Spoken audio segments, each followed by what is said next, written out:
My topic is the implications of uncontrolled livestock grazing on Veld condition in protected areas, with a particular focus on Isandlwana Nature Reserve as my case study for the period 2009 to 2019.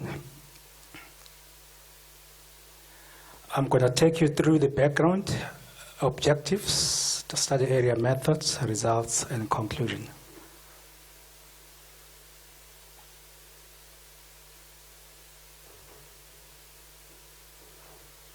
For those of us who don't know much about Isandlwana Nature Reserve is one of the premier Berkeley field sites in Southern Africa, which is about 781 hectares. It is of both national as well as international significance. It forms an important tourism product, or KwaZulu-Natal's tourism products. A small part of the battlefield was proclaimed for the first time in 1972.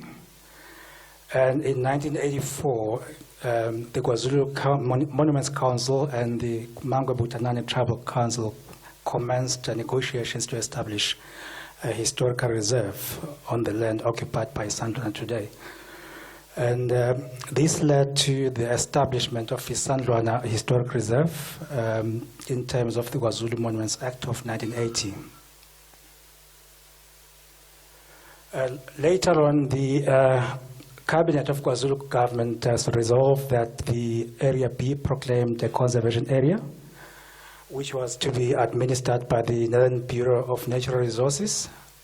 And post-1994, the area was managed by AMAFA KwaZulu-Natal. And in 2004, the biodiversity component of the reserve was taken over or handed over to Veld to be the management authority. But the heritage component remained under AMAFA as a management authority. When the agreement was reached between the KwaZulu Monuments Council and the Mangwe-Butanani Traditional Council to establish the historic reserve, there were some conditions attached to this agreement. And one of those was that livestock would be allowed to graze within the reserve in controlled numbers at the discretion of the traditional authority. But we know that the controlled grazing part did not materialize because although it was agreed that grazing would occur only for 2 months during autumn, but grazing ended up happening throughout the year. And the livestock numbers were out of control. As you can see there, it's reported that there's between 300 and 400 cattle that are grazing on the reserve, as well as 300 goats and 70 sheep.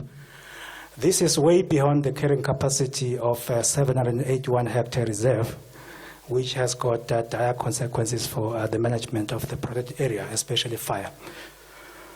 And in August 2012, Isandlwana was proclaimed a heritage reserve under the National Environmental Management Act, Protected Areas Act.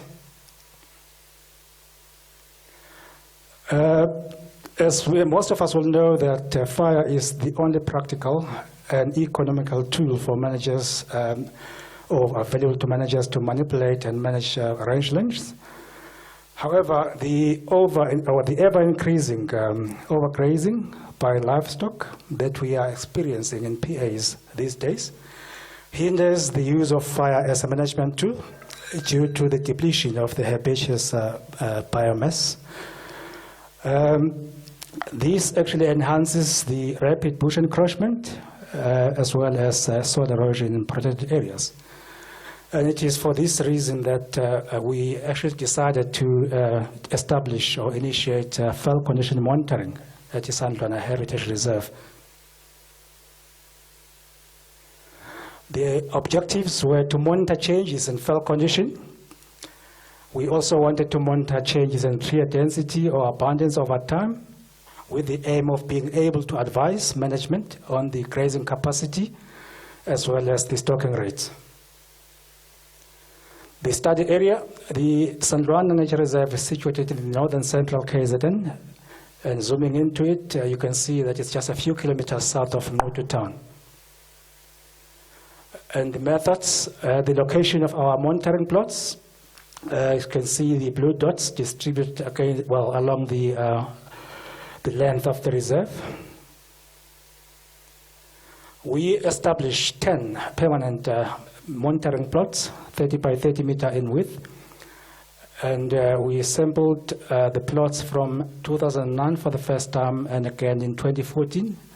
And the recent one was in 2015 in February. We were using the step point sampling technique. And 200 sample points were measured per plot, and the total count, tree count, was conducted per height class per plot. And the height classes range from less than 0.5 meters to greater than 2 meters. The data were analyzed using the benchmark method as well as the univariate scatter plots for presentation.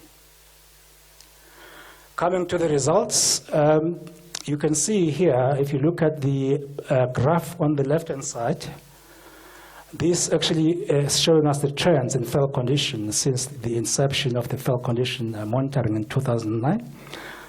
The red lines are actually showing you the plots that experienced a decline in fell conditions since the inception of the monitoring.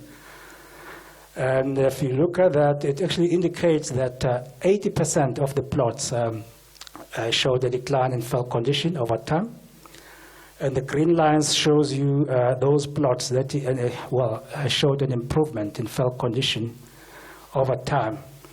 And if you look at the right-hand side graph, this shows us the magnitude of that change in fell condition over time.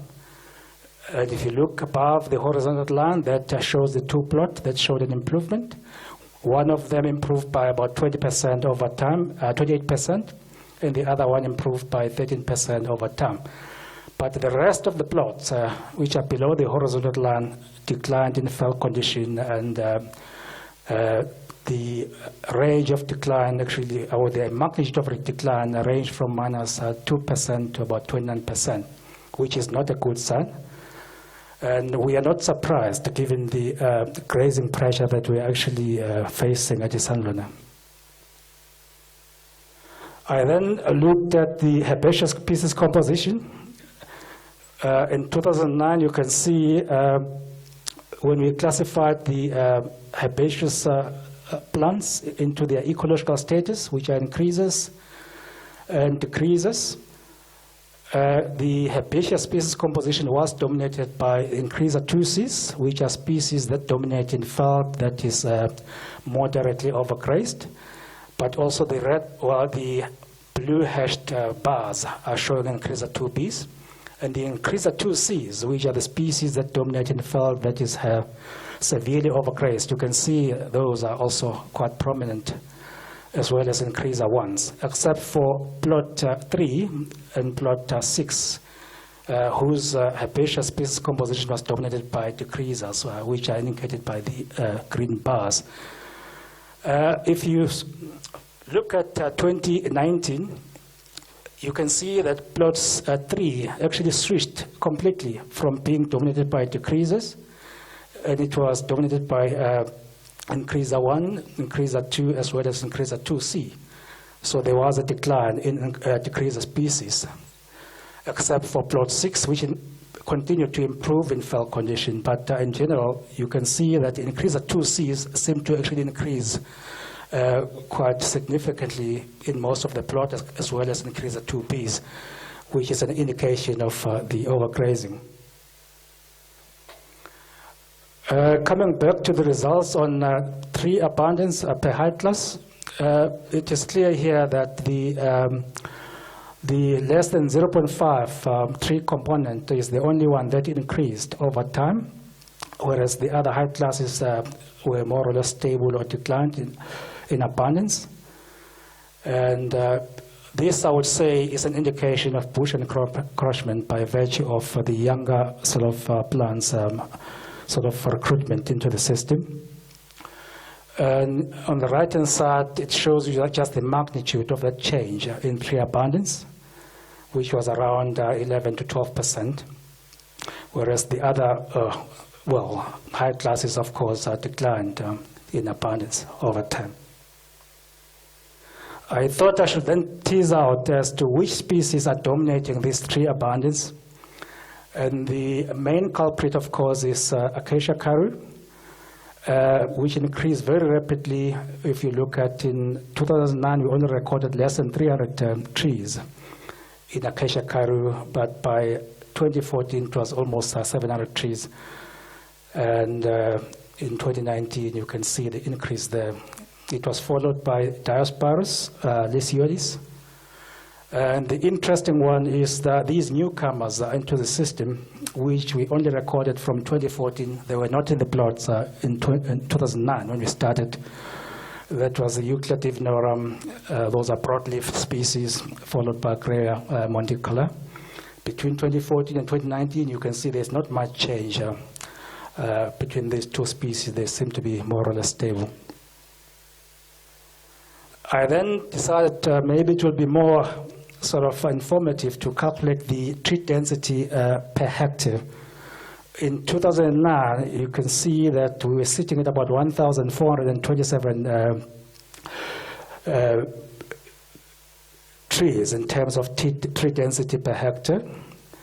But by 2009, there was a very huge increase, more than double what we had in 2009. And if you look at the magnitude of that change, it can show you that we increased by about 1,856 trees per hectare, which is a huge increase. This, of course, I guess, is indicative of the effect of overgrazing, which results in the depletion of herbaceous biomass. And I think Isaac yesterday did allude to the high number of herbivores switching off fires, and this is what we're seeing here, in this case caused by livestock overgrazing. I thought I should just give you a snapshot to what the state of Veld looked like in 2009 when we initiated the monitoring at Sandlwana. You can see more or less healthy grassrot, although you do see the woodies, but you wouldn't be worried if you have this marsh grass, which could actually help you with the management and control of these trees. But when we fast forward to 2019, in February this year, the same area, you can see how it looked like. High depletion of the herbaceous biomass. You can see the trees are actually now getting prominent. These are eucalyptus that you see there. But you can see also maybe the pioneer forbs coming up here. If you were to manage this, I think for the past few years now, we've been unable to actually apply fire at Sandlwana because of this situation. You can see the cattle there in the background now competing with the wildlife, the zebras there, for the resource that would actually enable a manager to actually manage the veld appropriately. So we are now not able to manage our fire because of this situation. So in conclusion, it is clear that uncontrolled livestock grazing in protected areas negatively impacts on biodiversity as well as rangeland condition. And I do believe that a combination of law enforcement as well as the engagement with neighboring communities is necessary to address this problem. That won't be enough, because even if the communities would agree to not drive cattle into the reserves, if you don't have good fences, cattle themselves can identify that the grass is actually greener on the other side, so they will walk into the reserve. So it is important to have the good fences as well to enhance law enforcement and keep livestock out. And I also think that the failure to decisively address this problem will result in protected areas becoming nothing more than paper parks. And I would like to thank the following people for their contribution. Thank you very much.